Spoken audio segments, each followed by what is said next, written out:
ইলিয়াস হোসেনের সাথে সাংবাদিক ইলিয়াস হোসেনের সাথে সার্জিস আলমের মারাত্মক একটি মুখোমুখি অবস্থা চলছে। যারা সামাজিক যোগাযোগ মাধ্যমে একটু একটু সময় দেন তারা বেশ ভালোভাবে জানেন। ইলিয়াস হোসেন সার্জিস আলমের বিরুদ্ধে বেশ কিছু অভিযোগ এনেছেন। তার কতটা প্রমাণিত আপনারাও বুঝতে পারছেন। তবে এর পেছনে একটি মারাত্মক রহস্য রয়েছে। তো এবং সার্জিস আলমও ইলিয়াস হোসেনকে ছাড়েননি। তিনি কিন্তু ইলিয়াস হোসেনকে উন্মাদ, নেশাখোর, গাঁজাখোর, ডিজিএফআই লোক বলে অভিহিত করেছেন।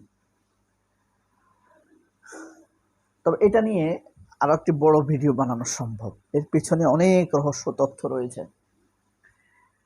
জাতীয় সংসদের আপনার সংরক্ষিত নারী আসনে মনিরা মিঠু ফেল করেছে, নুসরাত তাবাসসুম পাশ করেছে। এর পেছনে কারণটা কি? দুইজনেরই প্রাথমিকভাবে মনোনয়নপত্র নাখোশ হয়ে গিয়েছে, আপনার প্রত্যাখ্যাত হয়েছে, রিজেক্ট হয়েছে। কিন্তু পরবর্তীতে দুইজনেই আবেদন করে।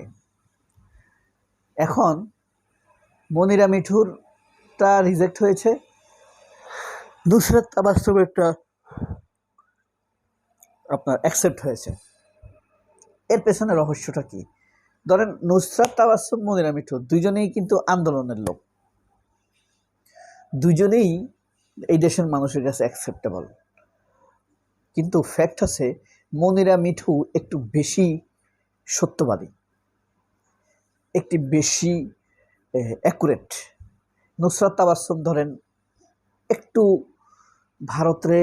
ভারতকে একটু পছন্দ করে, এস আলমকে একটু ফেভার করে।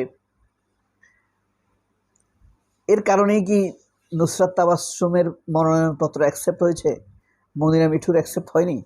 কারণ মনিরা মিঠুর কথাবার্তা অত্যন্ত যুক্তিপূর্ণ এবং তীর্যক, এত সুন্দরভাবে কথা বলতে পারে, এটা আমি কাউকে দেখি নাই। অথচ খুব কাউকে কিন্তু আঘাত করে না, কিন্তু সত্য কথাটা বলে দুর্দান্তভাবে। তার শব্দচয়ন অসাধারণ। আমার ধারণা একাডেমিক্যালি সে খুব মেধাবী এবং পড়ুয়া বটে, যে কারণে তার অসাধারণ শব্দচয়ন, বক্তব্য, সভা সেমিনারগুলোতে খুব ভালো কথা বলেন। নুসরাত তাবাসসুমও ভালো বলেন। দুজনকে আমিও পছন্দ করি, কিন্তু দুজনের মধ্যে একটু পার্থক্য আছে। ধরেন নুসরাত তাবাসসুম যেটা বললাম, একটু বাম, একটু অ্যান্টি ইসলামিক,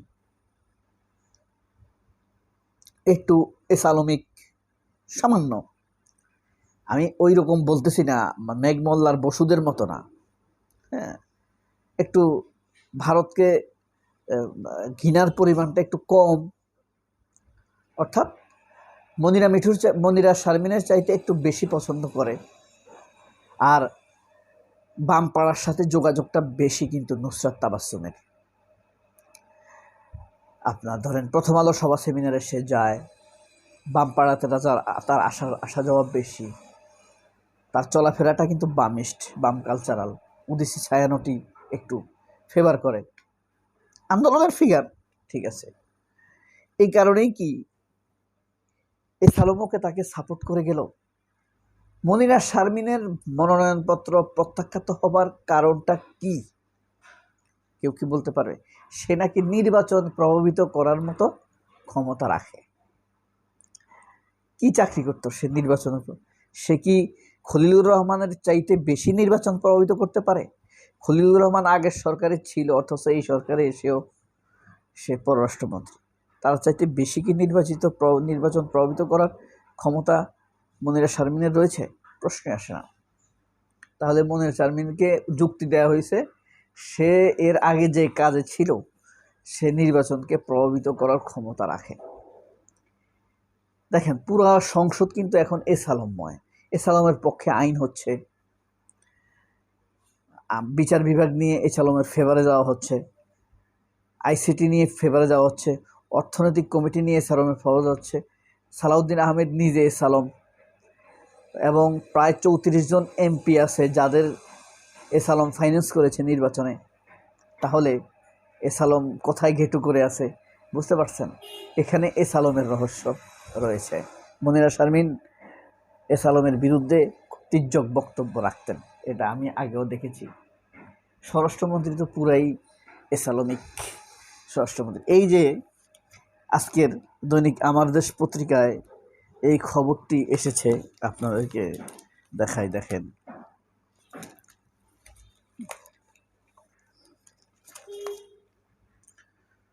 নুসরাতের মনোনয়নপত্র নিতে হাইকোর্টের নির্দেশ, মনিরা শারমিনেরটা বলে নাই, বুঝতে পারছেন। জাতীয় নিরাপত্তার জন্য জাতীয় ঐক্য অপরিহার্য, গোল টেবিলে বিশিষ্ট নাগরিকদের মতামত। মন্ত্রী এমপিদের অনুপস্থিতিতে সংসদ কার্যক্রমে ছন্দপতন, সড়কে বাস এখনো। মন্ত্রী এমপিরা কেন অনুপস্থিত সংসদে জানেন? তারেক রহমান তো গত 2-3 দিন 4 দিন যাবৎ সংসদে নাই। তিনি প্রধানমন্ত্রী খাল কাটার জন্য প্রধানমন্ত্রীর কর্মসূচি হিসেবে, নির্বাচন পূর্ব প্রতিশ্রুতির অংশ হিসেবে তিনি যশোরে গিয়েছেন খাল কাটার জন্য। সেই খাল কাটা কর্মসূচির অংশ হিসেবে সেখানে থাকতে হবে। এখন তো সংসদে গেলে প্রধানমন্ত্রী দেখবে না। তারা কেন সংসদে যায়? প্রধানমন্ত্রী দেখবে, বিএনপির লোকরা, তারা দেখলে তারেক রহমান দেখবে যে আমার এমপিরা সংসদে এসেছে, আমার মন্ত্রীরা সংসদে এসেছে, নিয়মকানুন মেনে চলে। এখন তো আর সেটার দরকার নাই, এই কারণে তারা এখন সংসদে যায় না। তাদের সংসদে যাওয়া না যাওয়া সব কিছু তো প্রধানমন্ত্রীকে দেখানো না দেখানোর উপর ভিত্তি করে চলে। এরপরে দেখেন আরেকটি মজার খবর, জেল খাটার অভিজ্ঞতা নিতে শিশু হুসাইনকে হত্যা করেছে। কি নির্মম ঘটনা! নারায়ণগঞ্জের ঘটনা। ফতুল্লায় কিশোর, ফতুল্লার মানুষ একটু পাষাণ মনে হয়। ফতুল্লা, গফরগাঁও, ফেনী, টঙ্গী, এসব অঞ্চলের মানুষ মারাত্মক পাষাণ। 6 জনকে গ্রেপ্তার করেছে। 4 জেলায় বজ্রপাতে 9 জনের মৃত্যু।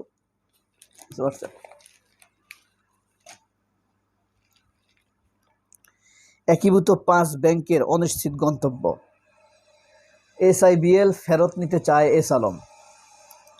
সরকারের এখনো চূড়ান্ত সিদ্ধান্ত হয়নি। গভর্নর, MD ও চেয়ারম্যান নিয়োগের কোনো উদ্যোগ নেই। সাবেক মালিকদের ফেরার সুযোগ অস্থিরতা। দেশের সব বিমানবন্দরে উচ্চমাত্রার সতর্কতা জারি, নিরাপত্তা। আমাদের কাজ দেশকে এগিয়ে নেওয়া, মানুষের ভাগ্যের পরিবর্তন করা। যশোরের জনসভায় পীড়া প্রধানমন্ত্রী। পদ্মা ব্যারাজ নির্মাণের 1729 প্রস্তাব মাঠ প্রশাসনের। যুক্তরাষ্ট্রের অতিরিক্ত দাবি দেওয়া আলোচনাকে ব্যর্থ করেছে। এই ছিল আজকের দৈনিক আমার দেশ পত্রিকার খবরগুলো। সবাই অনেক ভালো থাকবেন। আল্লাহ হাফেজ। আসসালামু আলাইকুম।